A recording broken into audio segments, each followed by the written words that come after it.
Hey everybody, how's it going today? Well, here in the great land of Wisconsin, it's raining again. Imagine that. Yes, another day, cloudy, drizzling, rain all day. Windy, had 40-mile-an-hour gusts of wind. It's just been nuts.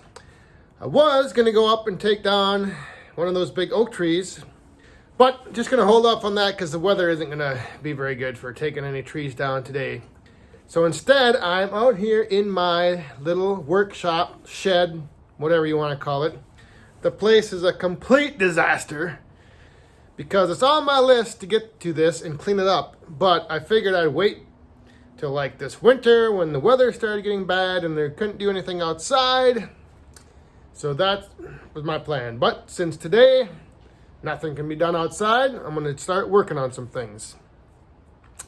And one of the things actually was something that Greg Popwell had mentioned in a comment from yesterday's video about sharpening my saw. So I'll get to that in a second, and then I'm also gonna discuss something that you can see right up there on the wall. Oh yeah, I got some ideas. So let me show you what I got going on here. So Greg, you had mentioned that I should be sharpening my chainsaw with a vise, and I do have one right here. This old gal right there, but the problem is I've got it over here, and this is my old, the old workbench was. As you can see, it's just clung full of junk. So I've built a new one over there that I'm still organizing and finishing up on. So I'm gonna move this vise right over to the corner right there, and then that's gonna give me good access to use it for sharpening my chainsaw chains, just like you had mentioned.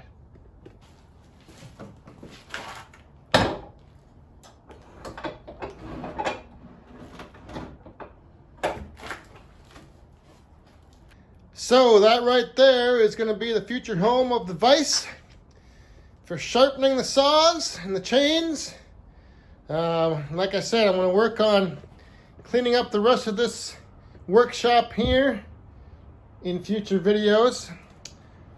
So yeah, it's a mess. But the nice thing is, so like this little bolt bend over here, so my dad found this at an auction a couple years back, and so, you know, it's always nice to have places like this to just, you know, have a bunch of bolts that you can go dig through and find stuff for, and washers, and, you know, there's all kinds of stuff in here, but I should probably get organizing it a little bit better.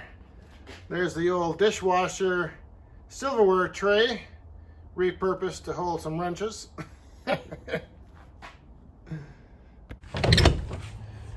All right, so while we're in the cleaning mood, one thing I should do is clean out some of these ashes from the boiler. So I'm going to show you guys that.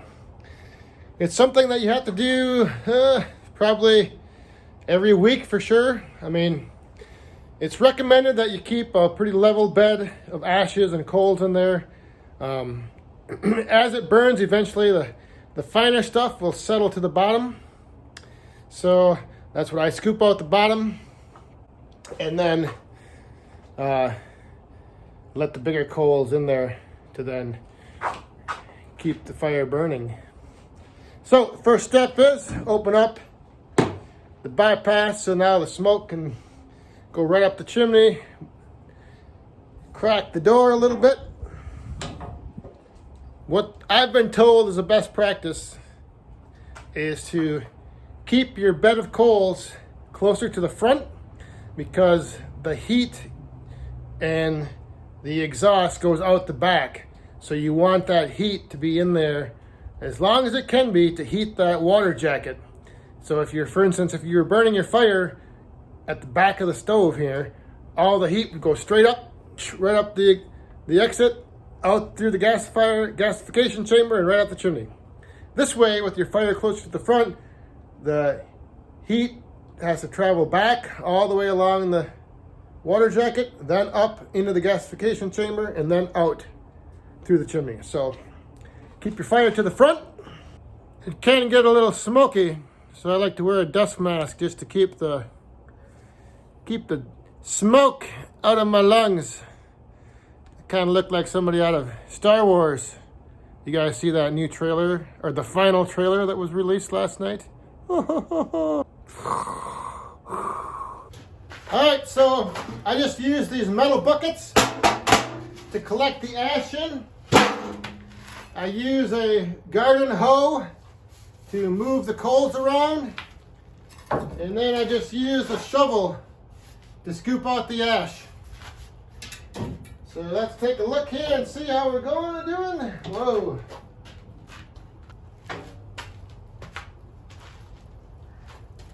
All right, so first I'm gonna push those nice big pieces in those coals to the back.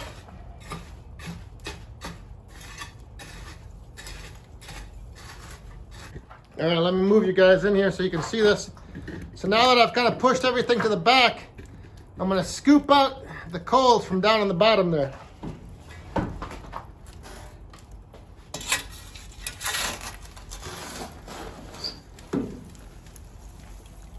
Or actually, I meant scoop out the ash. The ashes, not the coals.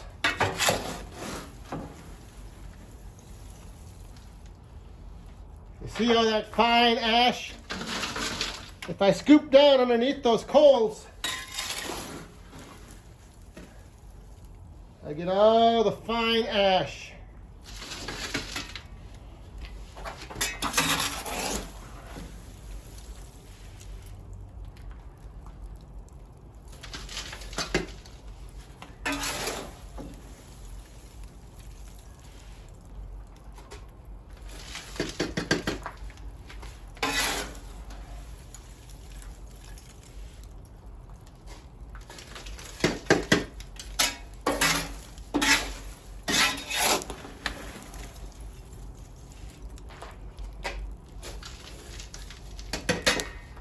And now that I got all the ashes out,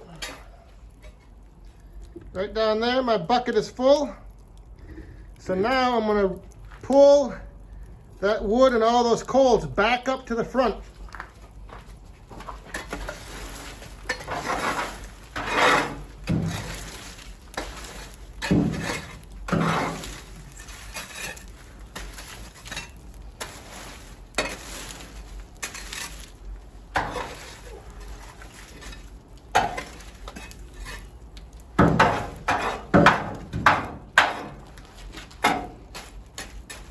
You can hear that metal on metal in the back.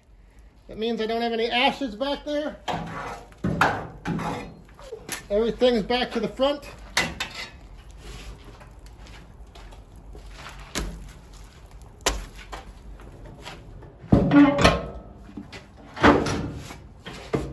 So now what I do is I take that pail of ashes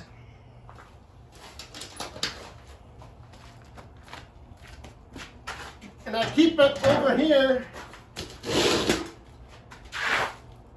on the concrete, and then I put a pail on the top to suffocate out, cut off the air. What the hell am I still talking about this thing on for? So I put that pail on the top, suffocates, cuts off the air. Any hot coals in there will smolder out. And then I'll be left with a pail of ashes to go back to the new wood yard and fill in that hole. So now, what I talked about earlier. So after seeing some of your comments about the video where I took that tree down, and how some people had suggested that I need to get a better wedge banger instead of my little hand hatchet.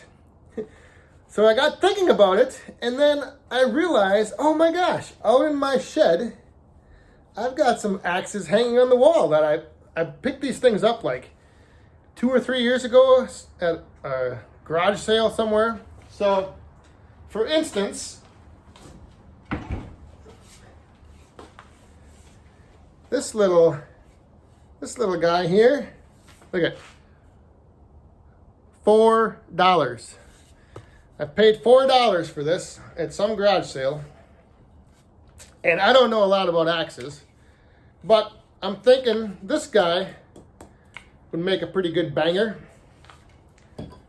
But then, oh, I noticed this one.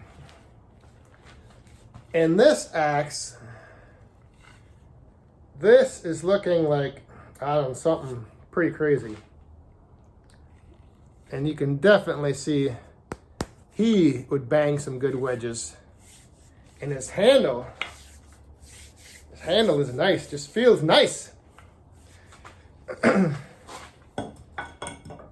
But then,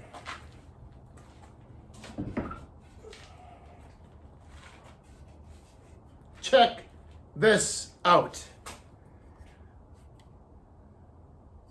Look at this thing.